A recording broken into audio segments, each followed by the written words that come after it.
After a series of events and nullification of BBI, the president boldly came in public to call his DP to resign.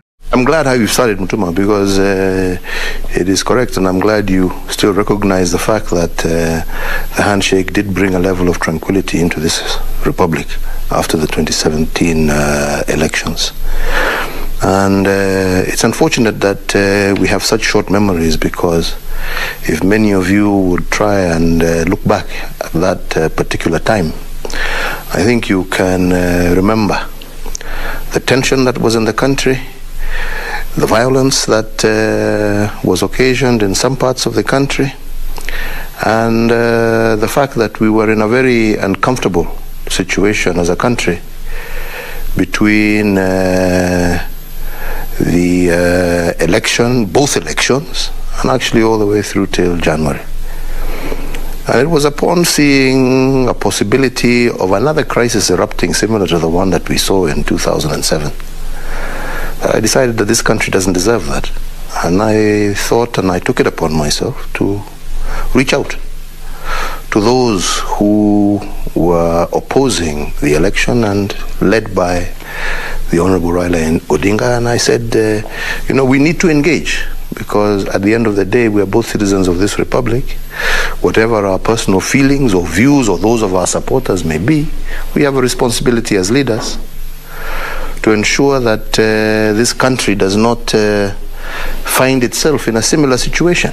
And as I have said severally, again, people forget that it was a very difficult time. I mean, he wasn't willing. I was also very cagey because of the situation, the way it was. But at the end of the day, we were able to talk. And through those discussions, we were able actually to get to some underlying issues that have plagued this country for a long time. And it was then we said that, if only people could learn to sit down and talk the way we are talking, a lot of these problems wouldn't happen. And it was there that, and I really appreciated this fact, because for the first time we said, let's not even talk about government. Let's not even talk about who's in government, who's not in government.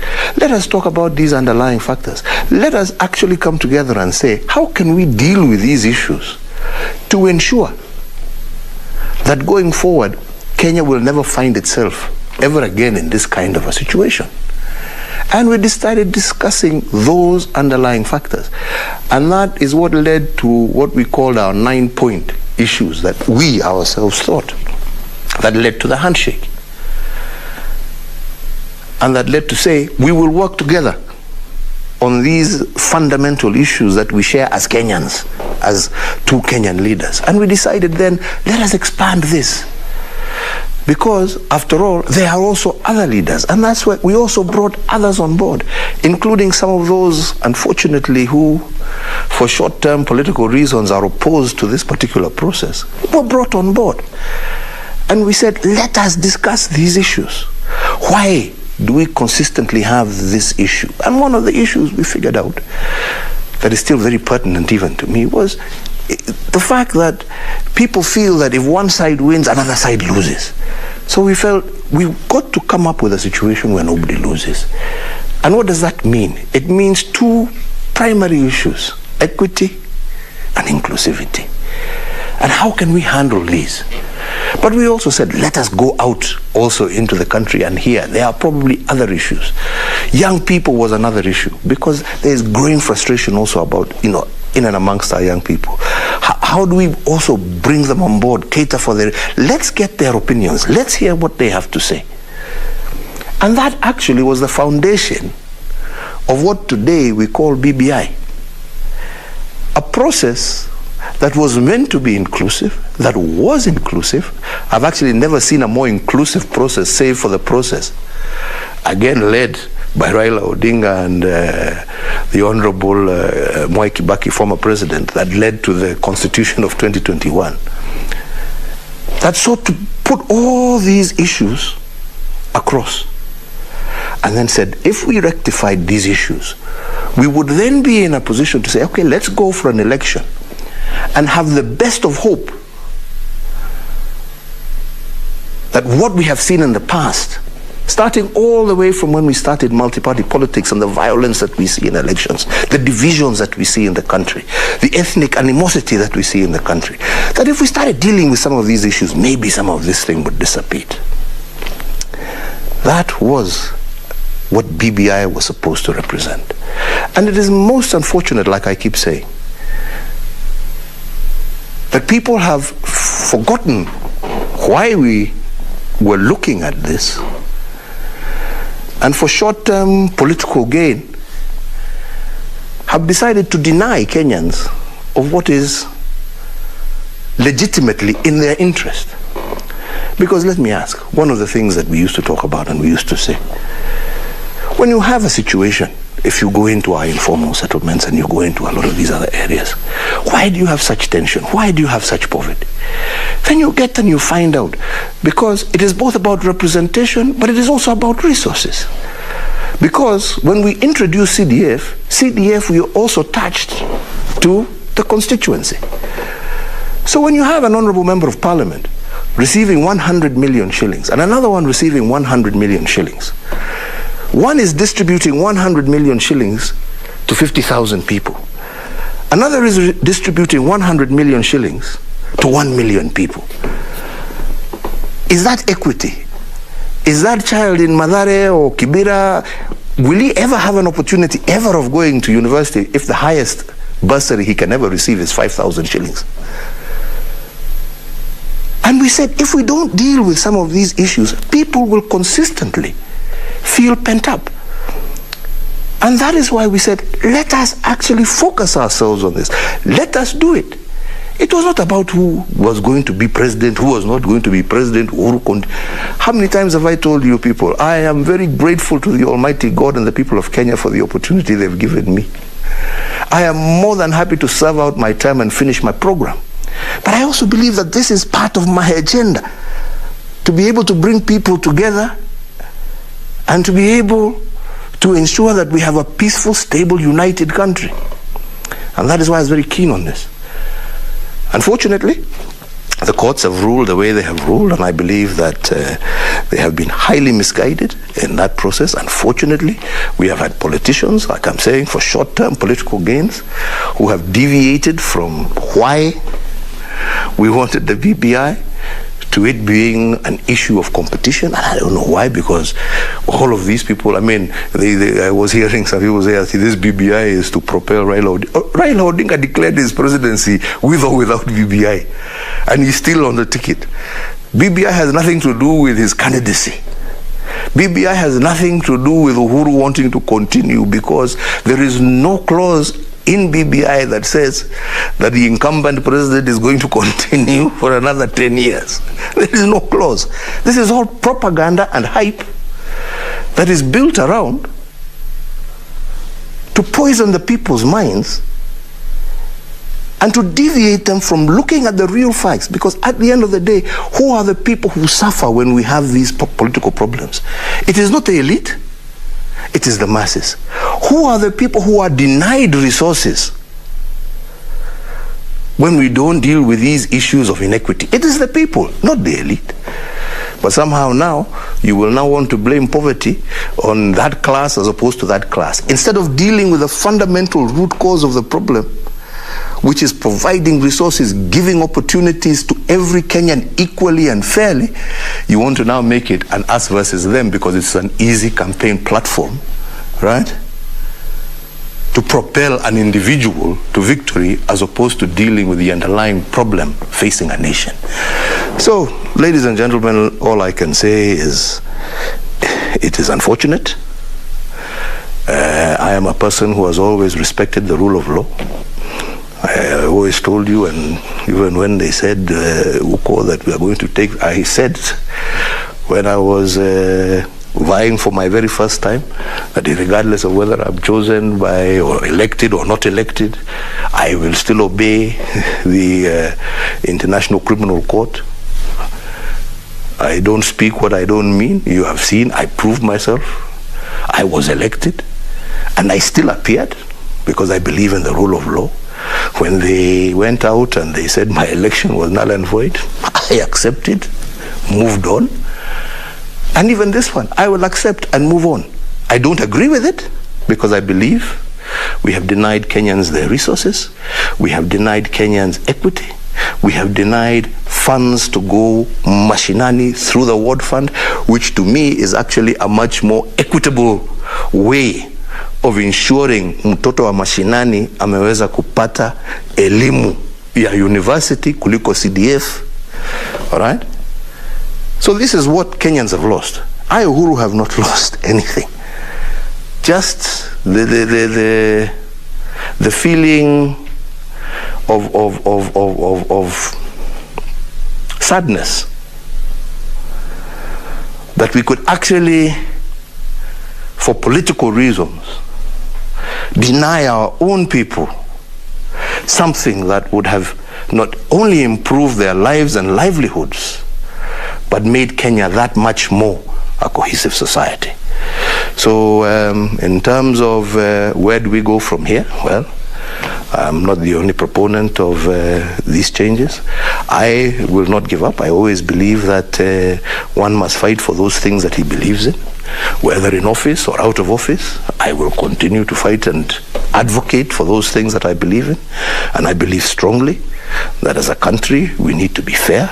I believe we need to be able to shed this ethnic umbrella that we always say that so and so, because at the end of the day, we're all Kenyans and we need each other. Your child and your child and your child needs an education, needs access to health, needs good roads, just like any other child in any other part of the world. You're entitled to it. And it is my hope and my prayer that like-minded people who believe in these fundamental principles and who believe and see Kenya long into the future and not within the context of their political life, will continue to advocate for these things until we have a much more fairer and much more just society. So as of now, like I said, that is where we are. We have a ruling, we obey, and we move on, and we continue to consult with people who think the same as we do, and we will continue to work together to see that we overcome these challenges and get the Kenya that we want to see, that we want our children to inherit. Is there one that you think is best suited? I won't ask who, but is there one that you have found who has the qualities? It is not my duty, nor is it my responsibility to tell people or to tell Kenyans how or where they should vote. But it is my duty to remind Kenyans that they need to look at who they vote for and why they are voting for that particular person. And like I'm saying, it is unfortunate that within and amongst us, there are those who will sacrifice interest over personal political agendas. And I believe these are the things that Kenyans need to look for. But at the end of the day, it is not for me to dictate to Kenyans who to elect. It is for Kenyans to decide what is in their best interest. And my hope and my prayer is that they would do that in a manner that looks after not their short-term interests, but their long-term survivability as citizens and the long-term stability of our nation. You know, the court left, the Supreme Court. And we're writing stories about, we are not very clear whether they are going to appeal again.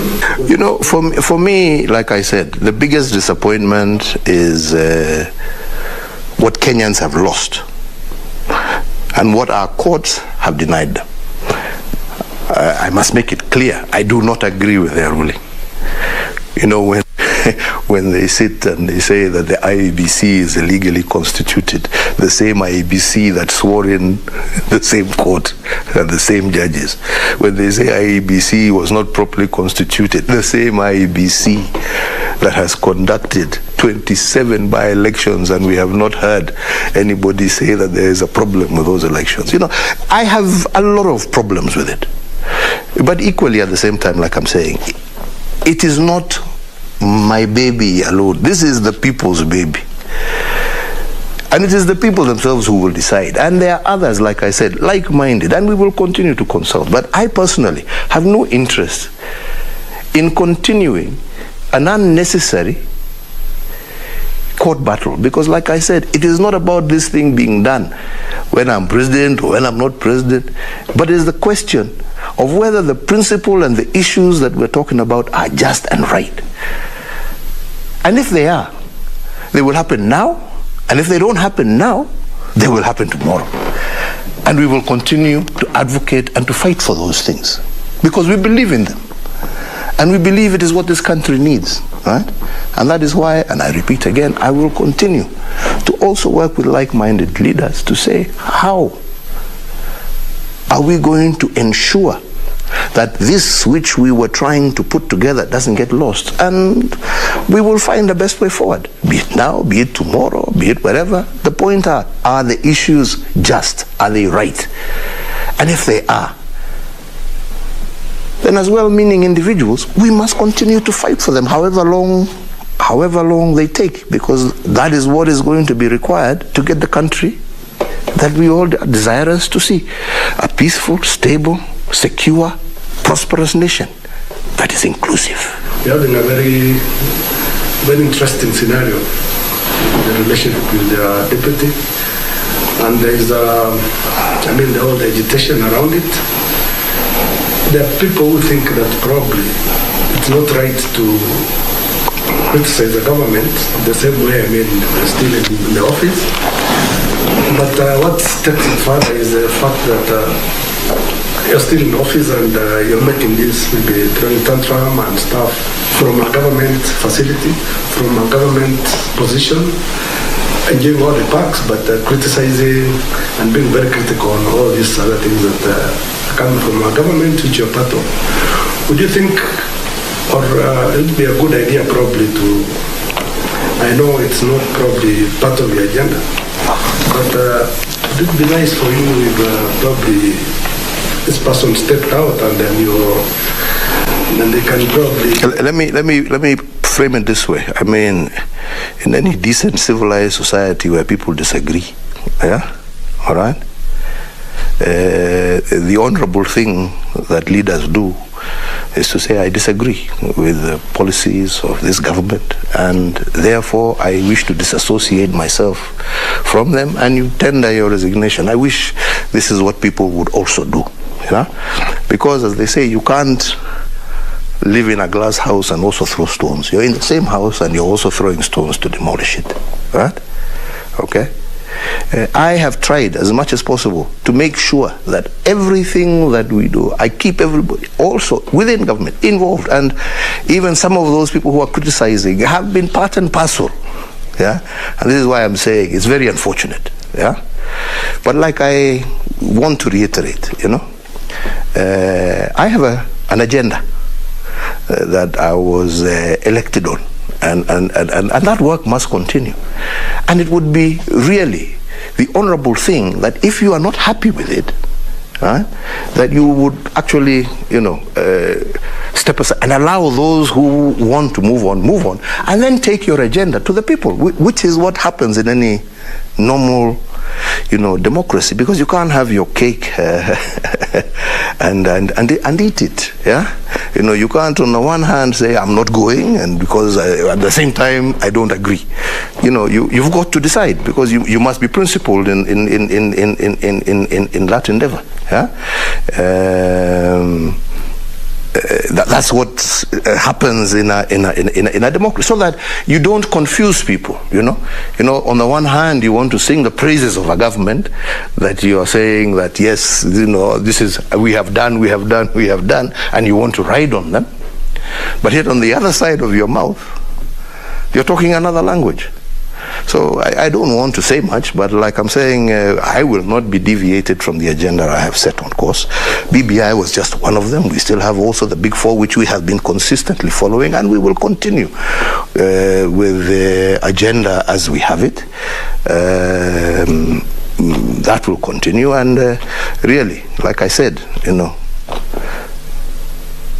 people know what happens when you disagree with each other in developed civilized democracies. What people do, and I would hope that people would have the courage and the guts to do that instead of, like I'm saying, throwing stones in the same house that you're living in. A possible postponement of next year's election. What would you? I have not, for me, heard any such talk, and I have no comments on it. But if, in fact, the only thing I would just state is, if indeed what the court even ruled on BBI is anything to go by, then in effect they are telling us we can't have a general election because we don't have a constituted IEBC. So I don't want to comment on that, but let's wait and see what unfolds. I'm ready for an election at the prescribed time, as I have said severally. So that's all I think I have to say, on that. I'm ready for the election at the prescribed time, and that's what I've been working, and that's the schedule I'm working towards. Listening to you and past interviews that have been done, specifically on your deputy, when you have posed the question of what really happened, what really transpired between 2013 and 2017, and now 2017 to 2021, and the answer has always been, ask the president. I have no idea what has transpired, except for the fact that probably he is trying to create a base for him and for his future politics, which is his right. I have never denied him that, and he's free to do so. But I feel it is unfortunate that maybe the manner in which he is doing it, by going against the same government that he's serving, I think is wrong. Because like I said, the issues that we have been trying to fight over in this BBI and to try and achieve in this BBI are the same issues that brought me and him together, right? So if I want to now expand that, because I believed and I thought that that is what we were trying to do, and if you go back all the way back to 2013, it was always been my agenda, bringing the people of Kenya together. So if divisions of 2007 brought us together, why can't we now have these other divisions also bringing more on board? What is the problem with that? It doesn't deny you of your chances, because at the end of the day, it is not Uhuru who elects, yeah? It is the people of Kenya. So what is the problem if we have more on board and have a situation where everybody feels that regardless of who wins, no Kenyan has lost, and every Kenyan can leave feeling a winner? And I will continue to advocate for that, like I said, because I believe in it. I love my country. I love peace, and that's why I have been trying to get this, not because I hate somebody or I don't like somebody, but because I think it is in the best interest of this country, right? If we were able to overcome our 5-year political term without creating deep-seated animosities that continue to grow. And it's not just in this, it's in everything that I've done. I've tried to follow, that principle of trying to understand what is the problem and trying to fix it. I'll give you an example. We've consistently, it's been on the cards always, everybody, land injustices, this, or I have never fought anybody. I said, okay, we have this problem, and especially around the coast, right? So let's stop weaponizing it, and let's sit down. And I brought people, and I said, look, you Mazruis, your absentee landlords, the local leadership, come, let's sit around the table, let's find a solution to this problem. And by sitting around the table and talking, we have begun to find solutions. We are now in the process of issuing title deeds to people. Those families are no longer fighting each other. They have agreed. All of them are happy. And we're moving on. We have found solutions. That is what we did in Likoni, right? An issue that was always a political hot potato. Every election, come in, come out, people are fighting. Yeah? This is Waitiki again. We sat down with the local leadership, we sat down with the owner of the land, and we found a solution. A legal solution, and a solution that was a win-win for all the parties concerned. That has been my principle, that has been my belief. And even now, even in politics, like I say, it is not about who, but it is about whether our country win, whether our people win. And if we win, then we should all be happy. And that cannot happen if people can't engage, if we cannot open our doors and open our arms. And that is all I've done. And I will continue to do so, because I believe any responsible leader would like to leave a country better than he or she found it. And that is my intention. Talking about opening your arms and thereafter even bringing together all the other opposition leaders, we've seen you meet them in Mombasa, here at State House Nairobi, and there's always been this feeling like you're trying to manage your succession at the exclusion of your deputy. Would that be the case? For what reason? If he were to embrace this process that we were, the only reason because he's been how you don't call somebody who is against what you're trying to do. He has been opposed to it. For what reason, I don't know, but he has been opposed to it. Those meetings have not been about selecting a candidate. It's by saying, what is it that we agree? Do we agree on this? How do we birth this baby? Yeah, that we are all believing in, right? Nobody wants to leave anybody out, because at the end of the day, like I'm saying, if we can actually come together and find people of common mind who want to push a particular agenda, then you have to do it, right? But you can't bring on board who is opposed and literally doesn't want to see it happen. And I fail to understand, because you've been part of the process. It would have been wonderful had we all walked together as Kenyans, right? That's what we did even when we went to Bomas. Didn't we all say, let us come together, right? But then all of a sudden people are, we don't want it, we don't want it, we don't want it, we don't want it. So, you can't force somebody something that somebody doesn't want down their throat. That's also not democratic. Yeah, you have to allow democracy to prevail, right? And like I'm saying, even on this issue, democracy is what will prevail. People will decide for themselves which way they wish to go. I will never, never, never regret anything I told you. Anything that brings peace and solutions, I will always be there. And I will do it again and again. And I will reach out even to more, right? Because for me, like I said, it is about not this political cycle. It is about that Kenya that will be there long after all of us are nowhere in positions of influence. And I want to be remembered that at least, I may not succeed, but at least I try to do something. And I try to do the right thing at the right time. It's clear that the economy is becoming a big point of conversation. That's why you're having all this talk about bottom up, bottom down, top down, Could we just get your view on what the state of the economy is? What are the pain points in there? What's going well for us? And the road you would want to point to your successor as we continue into the future? Well, I think the first and foremost, we must all acknowledge that we've had a very difficult 2 years, and this is not just Kenya. It's a global phenomenon occasioned by this plague that has hit us, a plague that has necessitated a slowdown of the global economy, and this we have seen. And therefore, I must admit that I am not where I would have preferred to be under normal circumstances had we been in a position to continue our agenda, because we had started to see our tourism was picking up. We had started to see our agriculture picking up. We had started to see our financial sector picking up.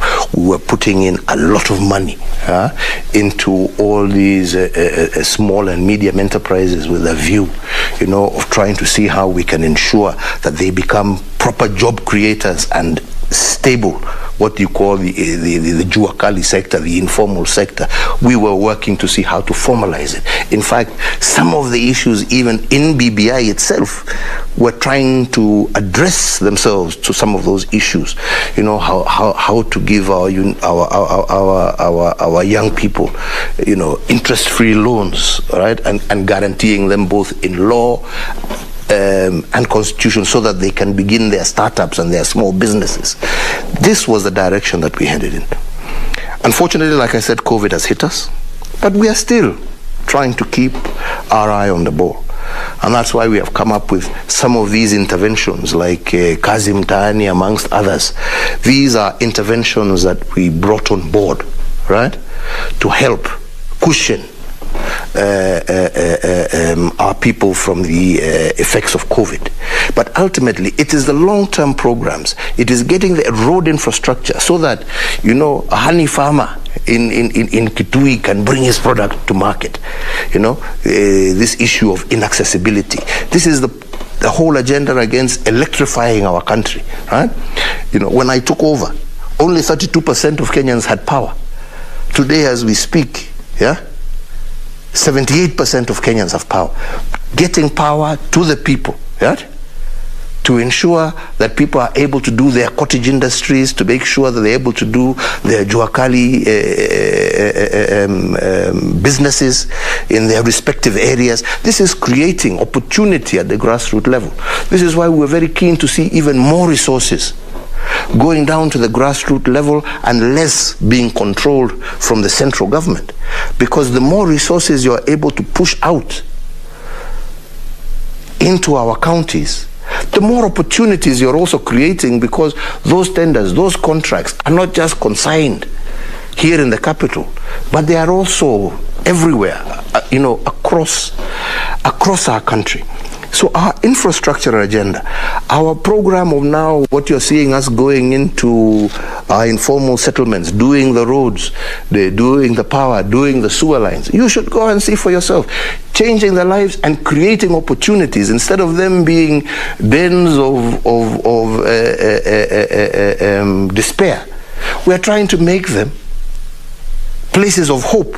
That I can be in my, but now I have a road, I can get myself home, I can start my own small biashara there and work from there. There's a road that will bring people to me, right? So that I don't have to go out to look for opportunity. I can find opportunity, you know, where I am. That is why we're opening up Lamu Port to create. We are now working to see how we can create a huge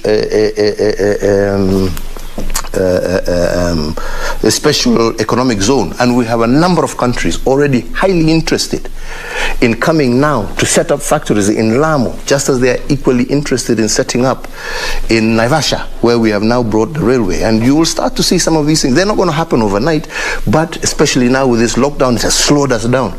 But we had wanted to see those kind of industries now establishing themselves in Naivasha. That's why we're moving the train all the way to Kisumu. That's why we're revamping Kisumu Port. That's why we want to go out and do the special economic zone, but without access, without the rail, without power, right? That's why this new resource line is going through to bring and to stabilize power in the whole of the Nyanza and Western regions, right? So that these places now once again become interesting, right? For investment, for job creation, for job opportunity. And you can see that we're focused. You can see what we're doing, our tea reforms. You can now start to see the prices of tea themselves. They're improving. Why? Because of the reforms, and these are the reforms we've done. Despite all the noise people are making, go to the average, they will tell you their prices are improving. Talk to the coffee farmer, they'll tell you their prices are improving. We've now got BT cotton that we're trying to establish and grow. That's why I revived Kikomi. Those are opportunities for our young people. That's why we're reviving places like KMC, so that our livestock farmers can have a place to deliver their livestock and be paid promptly.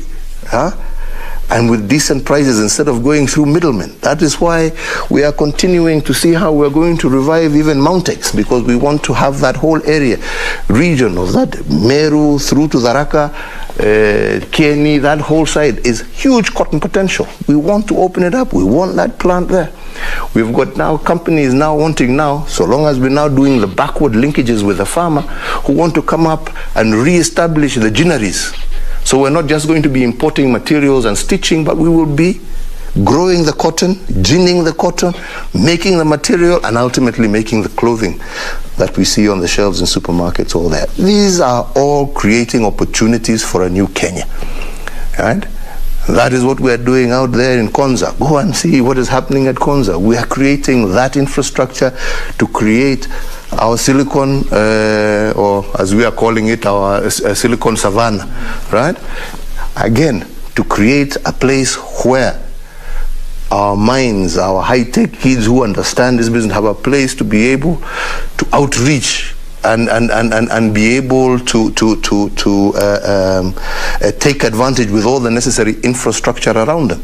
Our 5G, as we've been pushing as a government to ensure we license these people to bring 5G, so that in your industry, our cartoonists, everybody has the opportunity to have the right kind of infrastructure ready for these young, talented people who are artists and creatives, to be able to have an opportunity to put their talent to good use, but also to create jobs for their fellow young people. So this is the general direction. And that's why I said, for our people, what they want is to be given opportunity, not handouts, right? They want to be given a chance to make the best of who they are and what they are.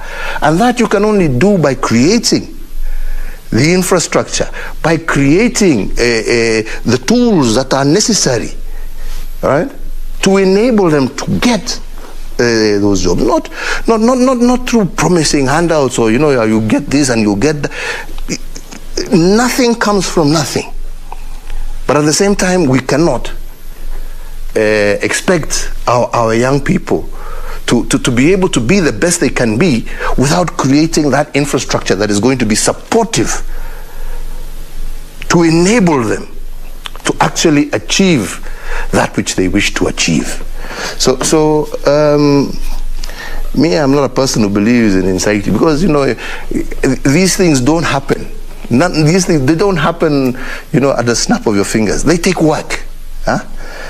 I was talking to somebody over the weekend who said, "Oh, Kenya is hosting under 20 like it's just happened." We've been working on this for the last almost 6 years, right, to get to where we are, right? And this is also just a stopover, so that by 2025 we can actually host the first African country to host World Athletics, the championships. We'll be the first African country, and I believe our bid will be successful. But it is because of all the steps that have gone on previously. It's not that you just wake up in the morning and it happens. Everything has to, you've got to put the work behind it, right? And like I said, we are now going through very difficult times, especially because all these COVID issues have slowed down a lot of the programs and plans that we had. But I am very, very hopeful, and I'm very encouraged by the fact that despite all those challenges, if we compare ourselves with many countries, Kenya has fared very well. Not that we have not had our challenges, our difficulties, but we have actually fared far better than most. And I believe that if we continued working together in this spirit, we will do even better. And we will come out of this particular problem even stronger, both economically, but also with very bright prospects for the future. The elephant in the room in Kenya has been the issue of corruption. And during this, your second term, you came out up front very clearly on the fight against corruption. I'm wondering, as you near the end of your term, when you look back and the status where we are now, what's your view? I will say that we as a government have done the best that we can. And even if you actually look at the situation as it exists, new cases of corruption these days are few and very far between, if you look at it over the years. The key problem that we have today is not tackling corruption as much as handling the corruption cases that are still pending. And I believe, because this is the only thing that now will prove to the world and to Kenyans that we are serious. Exactly. That our investigative agencies, who are independent, that our judicial fellows, who are also equally independent, will do that which is right to bring these cases that are at conclusion. Because for us, as far as we are concerned, we have definitely the case is there. If you want, I mean, I don't want to, it's not my department, but I would encourage you, go to both anti-corruption, go to what do they call, DCI, and all the other fellows who are in charge of those agencies. Go see yourself the number of files already before court that are waiting adjudication, right? My hope and my prayer is that these can be adjudicated in the shortest possible time, because the ultimate weapon against ensuring that our fight against corruption succeeds is conviction. And that is out of my hands. That is in the hands of other independent institutions who, as you have seen, you cannot say that I am biased or I am objecting to them. When they rule already against me, they have ruled against my own election. They have ruled twice against something that I have been pushing. So you can't say I'm the one who's holding them back. Tell them, do your job. Kenyans are waiting for you to do your job quickly and bring these. And I'm quite excited because when I watched the new CJ, when she was giving her first statement, when she was sworn in, and she said that was going to be her number one agenda. I hope and pray for her. Yeah? And I believe many Kenyans are waiting to see whether that promise she made us will be delivered. Clearly yourself has been accused of weaponizing the war against corruption. If anybody has a case against, and they can claim and show that I have weaponized or I have used any agency to look after so and so, let them say. All right? All right? In this process, many of you will know from the first time to now, I have lost people very close to me, yeah, who I was forced to ask to step down, right? Okay? Because of the cases that were before them. I have no intention, right? I know what it feels like to be wrongly victimized, like I was done when I was taken to The Hague. I was wrongly victimized, but I stood my ground like I promised, and I said, and I went before them, and I faced my accuser, and I proved, and I was proved innocent. So rather than people try to find this or this or this, I have no such intention. Go to your accuser, go before the courts of law, right? Prove your innocence. If I'm as happy as you are, why should we want an innocent person prosecuted? For what? For what benefit? Yeah? Yeah? Just like you, Ashuri, if you have a case against, go take it to court, take the evidence where it's supposed to go, you know, and let the people go ahead with what they need to do. Yeah? But don't always, you know, this is what I'm saying, these short-term political gains, you know, something happens to you, oh, it is because I spoke against the president, oh, the president wants to, oh, my friend, this is not that Kenya of the 80s and 90s, my friend. This is a new Kenya, right? These institutions are independent. These same people are I may appoint them. They are vetted by the National Assembly. Those powers are not such as they used to be. So let us be practical. Let us be frank. Yeah? Kila mtu abebe mzigo wake. Usiende kuwekelea mwenzako. Wewe kama umekuwa mimi hata mimi nimewekelewa. Yeah? Right? Mimi sikuenda kulia kusema sijui ni nani. Mimi nasema basi nikaenda nikajitetea na nikajiondoa. Sasa hata wewe jamani, badala ya kwenda kutafuta ati ni hii, kama umesemekana umefanya, siwende uoneshe hujafanya. Yeah? Kwa nini ulete siasa duni?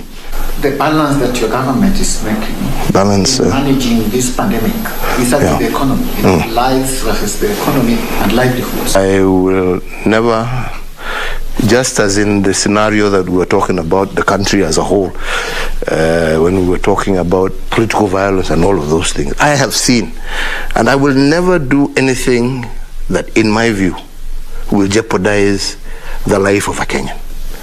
A life of a Kenyan is greater than anything else. Let us withstand the challenges and be alive. We shall overcome those challenges tomorrow. But a life lost today shall never be recovered. So my focus, and it will continue to be my focus, is to ensure that I protect and I safeguard the lives of the people of Kenya. That is the thrust and the core of the oath I took when I swore to take over this office.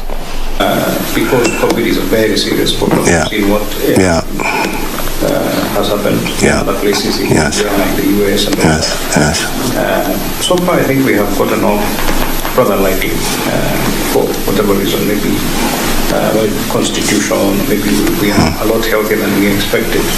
There are two major issues. For us to be able to weather this storm and open our economy and proceed in the way we plan to proceed with our lives, we need vaccines. Absolutely. And the vaccines have two issues. One is the supply. Correct. But the supply just isn't there. And also maybe the second one being a growing skepticism among certain people towards vaccines. What would you say to those who, where the vaccine is available, they are going to take it? And what would you say about the question of supply? Are we looking forward to stronger, better supply of vaccines? I will go this way, and first of all say that my position on that has been very clear, and both as I had the opportunity, being a member of the Bureau of the African Union in the year of COVID. So I was part and parcel, together with my colleagues from DRC, South Africa, Egypt, in how we were working together with Africa CDC and others in this fight against COVID. And for the first time, and this is on record, Africa together has never been more prepared to face a pandemic than we were to face this particular challenge. We had worked it all the way through, including well before vaccines were actually called to be safe, created the COVAX facility, working with our development partners. But the one thing, and we were ready to roll out vaccines as soon as they became available. We had actually already contracted the Serum Institute of India, right? That was supposed to have been the main supplier, and it was said because they had the largest facility, to main supplier of COVAX, which was going to be the instrument of making sure that Africa was on the front line of receiving vaccines as soon as they became available. It is most unfortunate that despite all of that, when vaccines came online, the developed countries exercised what we are unashamedly calling vaccine apartheid. Because despite all the arrangements and agreements that we had in place, vaccine nationalism came into effect. They decided to hoard and to look after themselves and ignore the rest of the world. It was a double blow for us on the African continent, because on top of that, the facility that had been contracted to supply us India itself, that was part of us, said they were no longer going to be supplying until they supply their own people when they are hit with the second wave. So we were left stranded, right? Despite the fact that we had never been better prepared, despite the fact that we had put our resources, mobilized all the resources that were necessary to begin immediate rollout. So, where are we and where are we going from here? We are still in that fight of ensuring. And we're now looking forward with South Africa now coming on board. We are working on getting our form and fill facility here in Kenya, but South Africa already has theirs on board. We are hopefully now going to start getting a steady supply of our own vaccine, and hopefully we may be a month or 2 months late, but be able to meet our 10 million target of the most vulnerable, which will be a key indicator for us now fully opening up the economy, and we're hoping to achieve that in the shortest possible time. But Mutuma, as you have said, it is based on availability. Everything that we're getting, we are pushing out. Yeah?